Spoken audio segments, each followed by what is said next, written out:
Okay, so self-forgiveness. Well, in order for us to even need self-forgiveness, it means that we must be condemning ourselves. We must have done something wrong. We must feel some kind of shame or, I don't know, definitely self-judgment. I mean, how many things do I judge about myself? Like, I'm sitting in the closet where my Chekhov archive of materials is. It's a mess.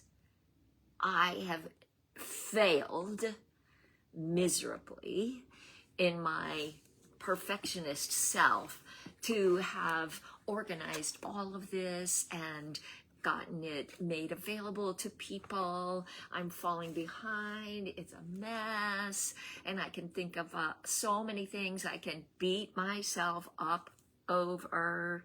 I'm not eating the best things. I'm not exercising enough. I am not producing enough. I'm not writing enough. I'm just definitely eating too much junk. I'm not going out on my motorcycle as much as I want to, and I'm definitely not getting enough golf, and I'm really, there's so many people I want to call and talk to, and there's so many things I really have promised I wanted to do and would do, and I can just go on and on and on and on and on, dumping on myself, and being really angry at myself, judging myself, shaming myself, and just not forgiving me for mistakes I've made. Like, oh my God, that thing I said, I can't believe those words came out, you know, and just stupid things I've forgotten, and I, you know, or I go and I, you know, I don't know, all this self-judgment that we have. We can only turn it inward for so much, and then we start to turn it outwards. If we're judging ourselves, shaming ourselves, we will only do that for so long, and then it's going to be judgment and attack. And this failure to forgive oneself can lead to self-harm, and it eventually turns outward if it doesn't do you in completely. Self-forgiveness begins with what we were speaking about yesterday, self-acceptance, right? Acceptance there. In the world of performing, of acting, we have a thing in improvisation, and isn't life an improvisation? To say yes and, that's the ultimate of accepting whatever it is that's coming to you.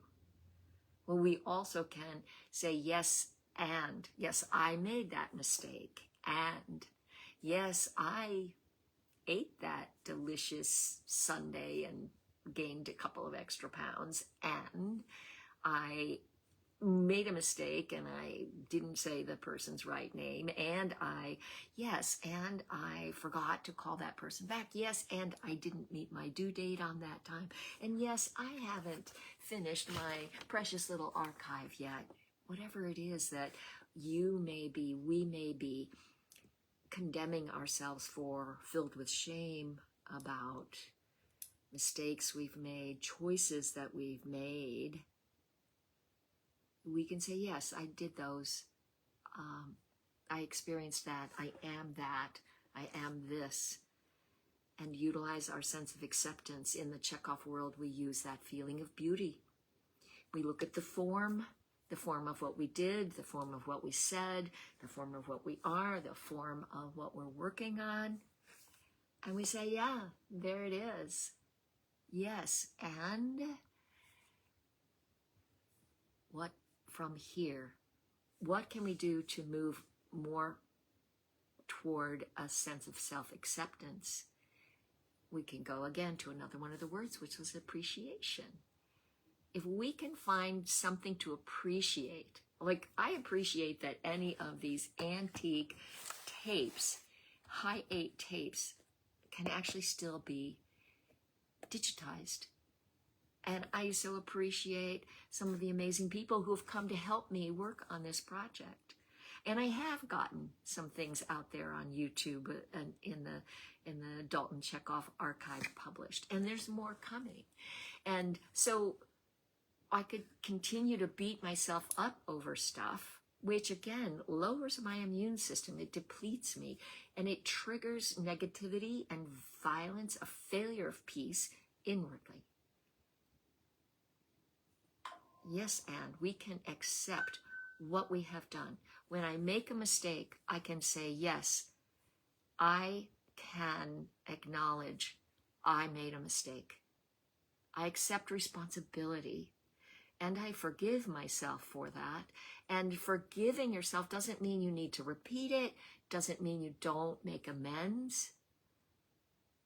But forgiving yourself is the first step to freeing yourself from that contracting pain that is going to come outward in aggression.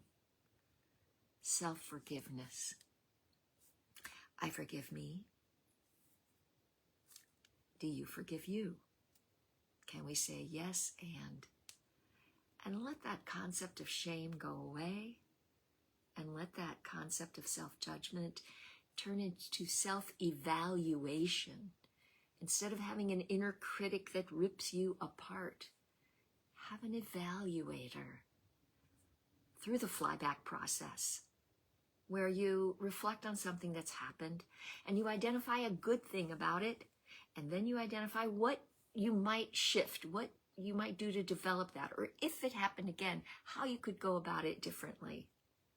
If you have an argument and you're mad at yourself for arguing with a person, fly back over what you've done and try to find the moment where you could have shifted it and found a yes and approach. Yeah. And then once you discover the lesson that was there, then love can follow. Because I love learning. I hope you do too. And learning to find self-forgiveness is such a blessing, and it will bring so much peace, so much beauty, ease, and entirety to your form. And that will radiate into the world. Self-forgiveness.